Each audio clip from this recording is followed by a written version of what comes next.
আপনারা জানলে অবাক হবেন যে নাসার হাবেল স্পেস টেলিস্কোপ একটা অদ্ভুত গ্যালাক্সি আবিষ্কার করেছে যেখানে একটাও তারা নেই। এটা কি করে সম্ভব? একটা গ্যালাক্সিতে কোনো তারা নেই?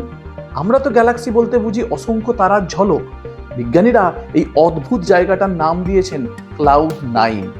আসলে ইউনিভার্সের এই জায়গাটা বিজ্ঞানীদের নজরে আগে থেকেই ছিল, কারণ সেখানে গ্র্যাভিটেশনাল ফোর্স অ্যাবনর্মালি হাই। কিন্তু আশ্চর্যের ব্যাপার হলো সেই জায়গা থেকে একটু আলো বেরিয়ে আসে না। প্রথমে তো এটাকে ব্ল্যাক হোল ভাবা হয়েছিল। এরপর বিজ্ঞানীরা ব্যবহার করলেন রেডিও টেলিস্কোপ।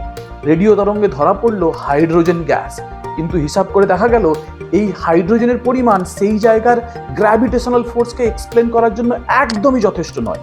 তাহলে এত শক্তিশালী গ্র্যাভিটেশনাল ফোর্স আসছে কোথা থেকে?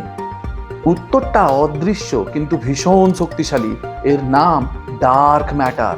ক্লাউড-9 আসলে একটি সম্পূর্ণ ফেল্ড গ্যালাক্সি, যেটা পুরোপুরি ডার্ক ম্যাটার দিয়ে তৈরি। এর মোট ভর প্রায় 5 বিলিয়ন সূর্যের সমান, কিন্তু আশ্চর্যের বিষয়, তারা তৈরির জন্য যে হাইড্রোজেন দরকার সেখানে সেটা আছে মাত্র 0.01%। তাই এখানে কখনো কোনো তারা জন্মায়নি। আর ক্লাউড-9 চিরকালই রয়ে গেছে একটা নীরব অন্ধকার গ্যালাক্সি।